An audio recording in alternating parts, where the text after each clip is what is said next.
Hi, everybody. Welcome to the CoCo Show. I'm John. And I'm Aaron. And today, Aaron, we're going to be talking about demon attack. Yes, sir. Now, Aaron, have you ever been attacked by a demon? I lived with one for 10 years. No. Now, Aaron, I know that you've never really been attacked by a demon, but you have seen a couple demons in your life. I don't think that everyone listening knows the epic tale of what happened one night after that train passed by Daveronis. So maybe you better relate that story. Your obsession with that story is unnerving to me. I love that story, and nobody knows it because this is something that's only been talked about on Amigos. It's never been talked about on the CoCo Show. You know, I used to wash dishes at a pizza place right down the road here. It was Daveronis Pizza, and the back door of the place opened up to some railroad tracks. All right, so I was in there washing dishes one night, and a train drove by, which that was nothing out of the ordinary. And, it's right next to the train tracks. Yeah, but this time, like, I was washing dishes, just doing my thing, and all of a sudden, I felt real woozy. Okay, I got a feeling there was something bizarre on this train. That was my guess. I mean, it could have been anything, but I mean, I don't know what it was, but it was a weird smell in my head, and I got woozy. And I got so jacked up that I finally stopped washing the dishes and told the Imagic, listen, I'm not feeling good. I'm getting the heck out of here. So instead of going home, I went to my buddy's house. I hung out for a few hours and got late. And I was coming back from his house to come home. And I climbed up over this hill. And in Hurricane, there's a Standard Food, which is a giant warehouse of where trucks come and take food away. And then beside it is a graveyard. And as I'm coming across the hill of this graveyard, I see someone walking down the street, and as I get closer and closer to this person, I'm like, what am I looking at here? And as I got closer, it looked like some sort of hideous, demonish freak that had mounted the hill with skin all ripped and torn, and looking all freakish. And so, and I got a weird feeling, when I saw her, and I was like, man, what in the hell? So I was actually scared, so I hightailed it back to the house. And slept it off. And I always wondered if I got exposed, sort of like Daredevil, if I was exposed to radiation or something briefly, and I could see dead people like in the movie. But yeah, that's right. As close as I've came to seeing a real demon. I have met plenty of demonologists over the years and people that were into the study of demonology, but I've never personally, aside from that, possibly that one time, I've ever met a demon. What about you, Bud? Now, I've never personally met a demon. I do think that there's probably demonic influence. I'm into it. That's probably the wrong thing to say. I'm not into it. It makes sense when you say it like that. But you've been to a ton of these events where, like you said, you meet the demonologists. Yeah. You've gone to the psychic fair, if you will. Well, yeah, I have done that too. So, has any of these people ever made a convincing case to you, or do you think that these people are just out to sell their latest book? Well, I mean, listen, the psychic fair, that's a whole different kettle of fish. It's a very stupid kettle of fish. But I have met some people. Let me tell you something. These guys that are into demonology, the real guys that like have degrees, they're not screwing around. Like they've got they're real. The guys, I've met two of them that were real experts in their field, like internationally recognized, not just some goof that has a radio show at 2 a.m. in some distant land. I mean, these guys were actual. They get called in to universities and stuff.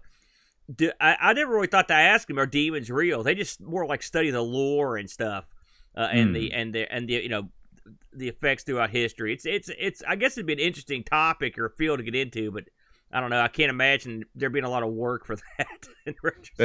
That's true. So it's funny with this game, Demon Attack. Yeah. The demons are not what you consider to be, our classic, red tights with the pitchfork type demons. Yeah. Maybe we should get into what Demon Attack actually is on the CoCo, Aaron. Yeah, Demon Attack. I always thought that Demon Attack is more of the non-literal sense of the word demon, just like we're being attacked by those creatures, those demons, that kind of thing, like they're bad-mouthing them, as opposed to... Yeah. But I mean... They're cutting a promo on the demons. If you think about it, though, if you ever played Satan's Hollow, which is the game that I associate with Demon Attack, that takes place in hell, presumably. Right. And you are being bombarded by demons. So, I guess in some weird alternative universe, demons drive around and shoot you from the sky. Very strange. Now I think about it. You'd think that they'd have a better way to get at you than just shooting at you from the sky, but who knows? Maybe that's how demons roll. Hey, I don't know. You got that right. So sure, let's get into it a little bit here, Boat, about demon attack.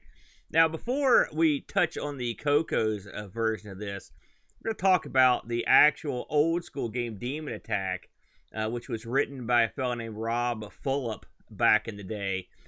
This thing got released all over the place, Boat. Now get this. Listen to this. You got to give this game credit because they went out and searched for more obscure systems to get released on. Of course, you had the original Odyssey or the Atari 2600 version. You had an Odyssey version of this, Boat. Odyssey 2 got a version of this. The Atari 8-bits got a version. Of course, the Intellivision got a version. The TI got a version of this thing, Boat, which is unusual. The C64 and, of course, the CoCo got a version. Well, you know, Imagic was not shy about spreading around the love. That's true. If there was a platform, they would put it out on there. Yeah, absolutely. The original version for the Atari, I believe, was out in '82, and then the CoCo version came around in '84. So a couple years later, but still, I like the fact that you got the Intellivision and the TI in there. And I mean, nothing gets released on the Odyssey. It's probably Odyssey 2 and the CoCo. The CoCo had more third-party releases than Odyssey by a long shot. So that's pretty neat. And Imagic was kind of a neat company. They were sort of birthed from some of the guys from Activision, and they followed that same line, trying to outdo other competitors on the original Atari, being one of the early third-party producers of cartridges.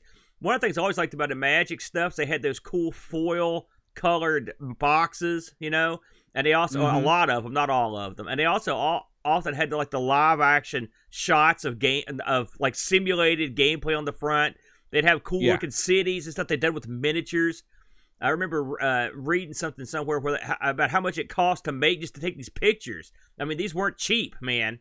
Yeah, they put some effort into it. So I always thought that was what kind of a neat Imagic thing. did was they took, in my mind, what they did was they took the artistic grandness of those original, especially Atari 8-bit boxes, where they had these really epic scenes, and I guess 2600 boxes were like this to a certain extent, where they really took the imagination and the artwork to the next level, and then they combined that with the playability of the Activision games. With the Activision games, they were some of the best games for the 2600, but the box art was not nearly as intricate as what you got on the original, the home office Atari 2600 game. So it was a mix of both, and to me, Imagic was probably one of the most, if not the most consistent, great release games on the 2600. They've got a lot of great games. I mean, if you just to name a couple, I liked were you had of course Cosmic Arc, which I love that one.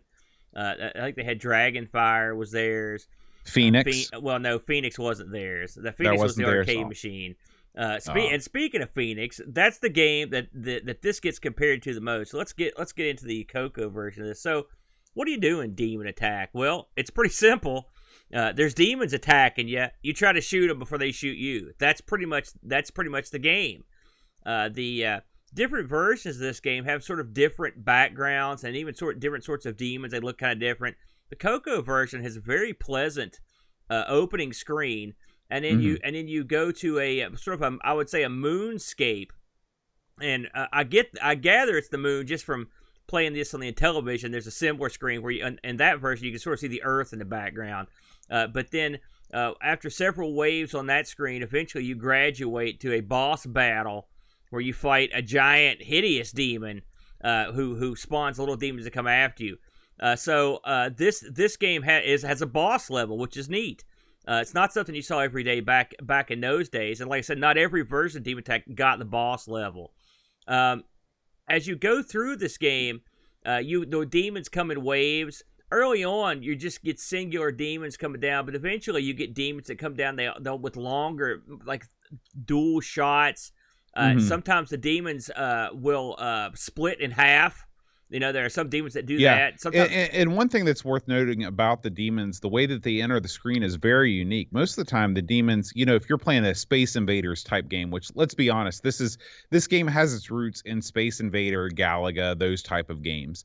the enemies just sort of appear. But in this game, the enemies they sort of implode onto the screen, where you'll see like half of each side of the enemy come together in a rapid fashion. The way that these enemies are drawn on the screen is really unique. Did you like that, Aaron? I do, and those that we talk about this all over the place when it comes to those little flourishes that make the games more fun and more interesting. And Demon Attack's got a lot of them. I mean, listen, a lot of people compare this game, as you sort of mentioned earlier, to the arcade Phoenix.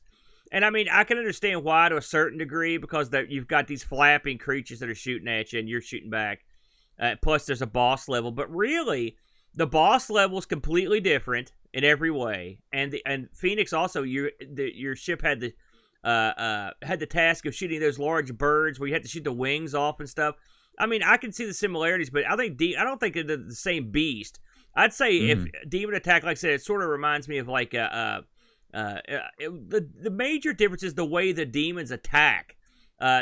You've got in Phoenix, they just shoot you like a normal shots. In this, the bullets come down. They have different firing areas where the bullets come down in bulk. We should really spend some time and talk about that, because if you're familiar with a game like Galaga or Galaxian or Space Invaders, those enemies basically travel across the in horizontal lines. In later games like Galaga, they swoop down towards you. The attack patterns in Demon Attack are totally different, because the enemies don't move in horizontal lines. First of all, there's a lot fewer enemies on the screen at once. Then they also fly like birds. So if you can imagine the way that a bird might, well, that's not really true, because birds don't really do this either. It's hard. They sort of hover about in various locations on the screen. They go up and down gradually. And here's the biggest thing. Only one enemy at a time shoots at you in Demon Attack. So you might have 5 or 6 enemies on the screen. Only the one that's closest to you, as it works its way down the screen, is actually firing at you. Another difference is if you compare it to Space Invaders. Of course, if one of the enemies reaches the bottom of the screen, then you lose. In this game, if one of the enemies reaches the bottom of the screen, it just goes to the bottom and comes back to the top. So it's more like Galaga in that way. But this is very different than your run-of-the-mill sort of space shooter type game, just because of the attack patterns of the enemies. What did you think about that, only having one enemy firing at you at a time? It seems like if someone's listening to this or hasn't played this, you'd think to yourself, "Oh, there's only one of the bad guys firing. That should be tough."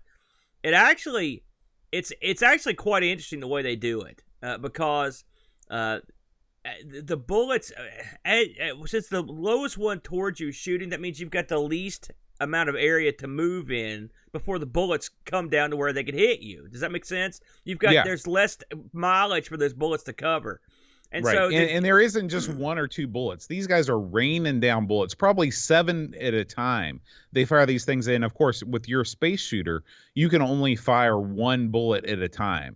And so you're at a disadvantage. Now, avoiding, like you said, you might think, well, it's easy to avoid the guy that's shooting at you. But at the same time, you're trying to get to those other enemies, and those other enemies are constantly flying back and forth into the realm of where these shots are raining down at you. So it's more challenging than you might think. Yeah. Plus, there are several different types of, like, you've got the guys that come down with the bulk shots, and then you've also got the demons that shoot the double long lasers.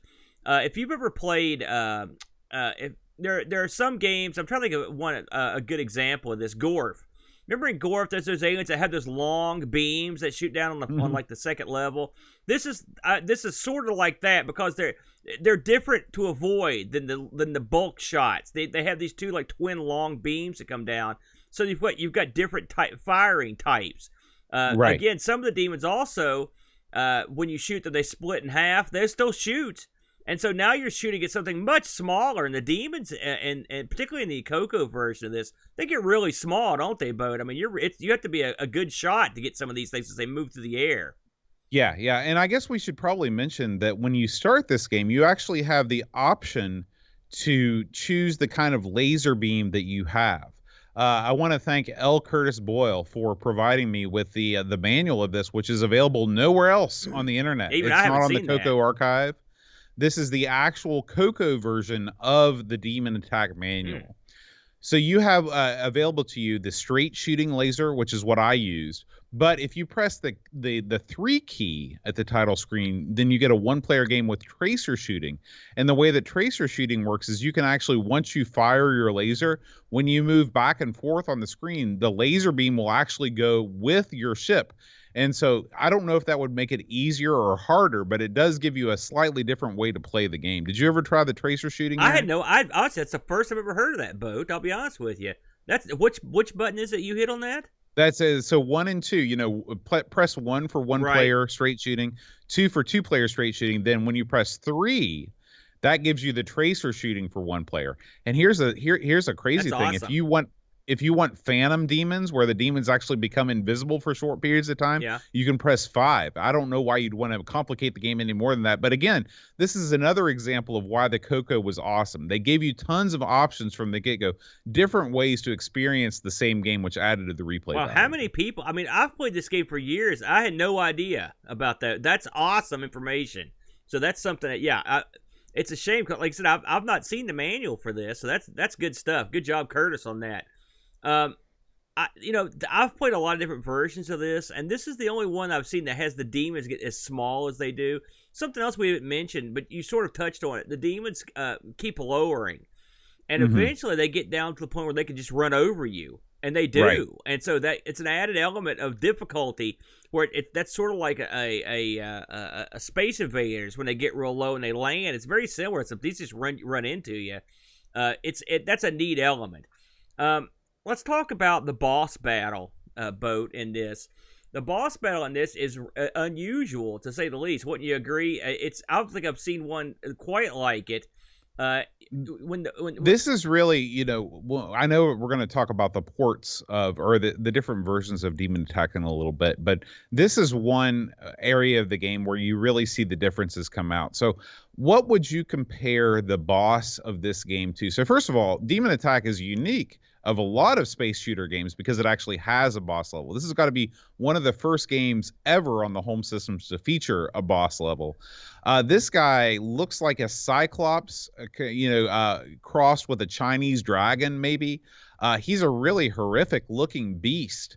And you have to know what you're doing to beat him, because you can't just fire blindly into him like you do with most bosses, like that lame boss in Hybris. Well, what you have to do is you have to wait for one of the demons to go into sort of his, I don't know what you'd call it, maybe his scarf. It's sort of it's an accoutrement that the demon wears about town when he's going out trying to impress the lady demons. That's his demon shield, dude. Oh, maybe that's what you call it. This guy looks like something from H.P. Lovecraft's Nightmare.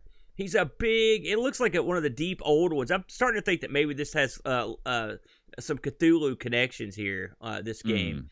But I love this guy. He is awesome looking. He's creepy looking. What a boss. Yeah. Yeah. Now, I will say he looks like a guy that you would hope to meet in a game like Demon Attack. He freaking looks like a demon. He's got that big Cyclops eye that's glaring at you. So after you destroy his scarf, what you have to do, and this is the best thing, is that he doesn't have any kind of lame power meter where you've got to wear him down and he starts flashing. No. One direct hit to the eye, just like a real demon, will kill him right away. Well, it's neat. Now, I will say, the Intellivision also has a big boss battle. I don't think every version of Demon Attack got the boss battles, by the way. So kudos for them. I will say the Intellivision version has a whole different type of setup. It's more like a demonic airship or something that you're shooting. It's real freaking weird. But this one looks like a straight up demon. I mean, this is far more disturbing than any of the other end bosses that you're going to see in any of the Demon Attacks. Yeah. I wanted to ask you. I know I saw that this had an 8-bit Atari port. Have you ever tried that before on the computer? I haven't, because this was just a game that I always default to the Atari 2600 version of. However, I have seen the Atari 8-bit port, and it doesn't hold a candle. It looks like a slightly upgraded version of the 2600 port. You don't have the moonscape. And to me, the thing about this game is that you're going to want to have the moonscape, because that really sets the stage. And I don't believe that the Atari 8-bit version has the boss level either. So what are we doing here? If it's like the 2600 version, I'd say it doesn't. And I will say the moonscape was sort of added to these later releases. So I always thought that was really cool. I should mention before we move down the line here that this game on the CoCo is credited to the author M. Vorsanger, all right, which apparently was one of the guys that worked over at Imagic. And he did a good job on this. Like I said, I've got nothing bad to say about it. I think it's a competent version. This you could get on cartridge, and this works on all the color computers that have 16K and a joystick. I will say this game also plays quite nicely with the Black Beauties. I didn't have any trouble at all playing this thing.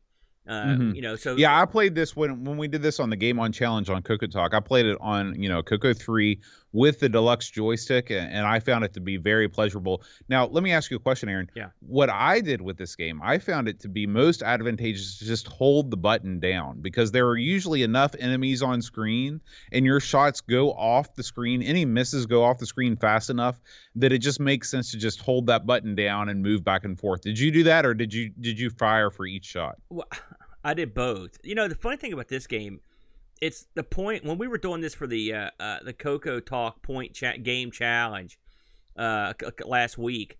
I played a lot of this, more than I'd played before, and I tried everything to get points because they're hard to come by in this. This is one of the few games I've ever seen where you kill the end boss and you don't get anything extra.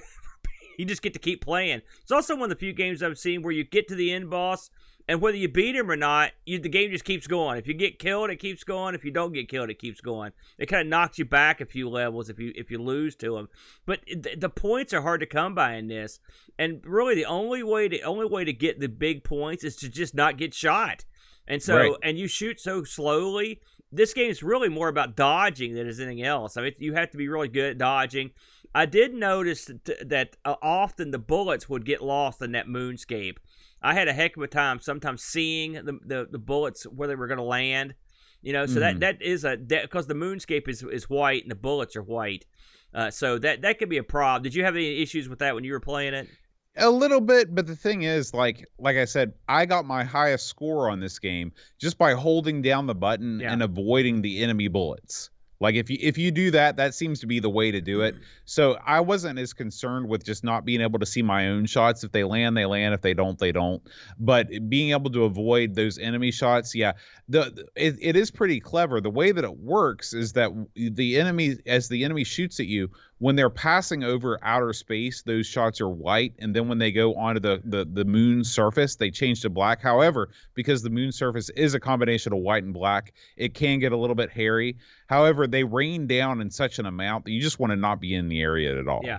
I will say one of the things that the Atari 2600 version did have on this was the demons in that were big and multicolored. Big, huge. Another thing that I like about the Atari 2600 version is that you actually see your shot loaded into your ship. Yeah. So if you're familiar with the way that the ship looks in Demon Attack and almost all of the ports, it's actually like two roughly triangular objects sort of put together with a space in the middle.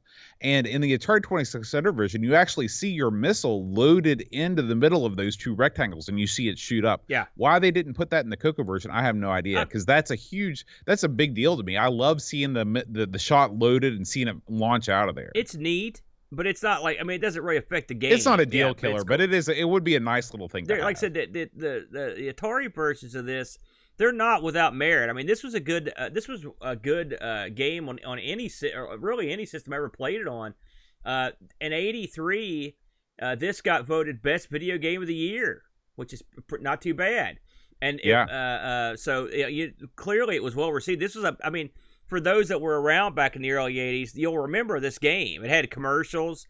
It was a big seller for Imagic. This may be their biggest game, frankly. I'm trying to think of any game that would have been more well received than this one. I can't think of it. We mentioned the Intellivision version of this, and I'm going to put up a comparison video here, and you can see that the CoCo version, these two had the kind of the moonscape idea. I think the CoCo's version of the moonscape is far cooler looking than the Intellivision. Oh, I agree. I agree. I do like the fact that the Intellivision's got the earth in the background, but I think the kind of creepy look of the CoCo version works well. It's much more realistic looking too, don't you think? Yeah, and I know that you sort of touched on this before, but I really love the title screen in Yeah. this game because you see Demon Attack, printed on really pretty scripted letters, but then you also see a little demo of the gameplay being played at the same time. I really thought that was a nice touch, and I wish more games did it like that instead of just having a static screen with the title screen before you moved on. Yeah, I agree with you on that. But I mean, I think both versions are good. It's just a preference and personal taste. And if you have it in television, I will say that when it comes to controlling the game, the CoCo version is a lot easier to control. The Intellivision, for all its power, and it was technically, it had the first 16-bit processor in a home console. The joysticks for that, or game pads, if you will, were just, even the Black Beauties are better. They're just, and don't get me wrong, the game pads work for some games, but for games like this, they weren't my favorite because the buttons, you had the buttons for it to fire on the sides, and so you're holding your hand like that all the time, and it hurts. And after you play a game like this for a while that needs you to shoot a lot, ultimately you run out of gas on it. So it's a tough road to hoe. So any parting thoughts on this one, Bode? If you're, this is another solid game for the CoCo. If you're into space shooters, if you're into, especially vertical space shooters, if you're looking for maybe the closest thing that the CoCo got to a game like Galaga or something like that, you can't go wrong with this game, and the boss level just puts it right over the top. So check this one out. This one gets an A from me. I should mention that there are a couple of these available on eBay right now. They're asking big money for these, between $36 and $60. The box on these was not CoCo standard, and also the cartridge has a picture on it, so they're a different look. So it's not the normal hole cut in the cartridge or the box type thing. And Imagic's not an idiot. They're like, listen, we're gonna put something. Let's put something. Although, really, with the picture on the cartridge, they could have used the program pack box and probably gotten away with it. Boat. But I think they probably made the right call. I don't know how well these sold on the CoCo. This is a game I knew existed back in the day, and I liked it. And but I don't know. I don't know how well any CoCo game sold over the years. It's really, I don't know if any of the CoCo guys that are have more connections than me can tell you how a game sold. But I would assume that the way the game looks, that if you're going to buy something on looks alone, I'd say this would be one of the better looking CoCo games there is. Absolutely. There you go. So yeah, I agree with you though. Overall, this is a game I really enjoyed. I think it's an excellent game. Now, did you look at any of the? I know that it's more difficult to find reviews of these things. Did you find any sort of reviews on this? I did not. Yeah. I didn't see anything review wise. And this, like I said, this did come out for the CoCo in like '84.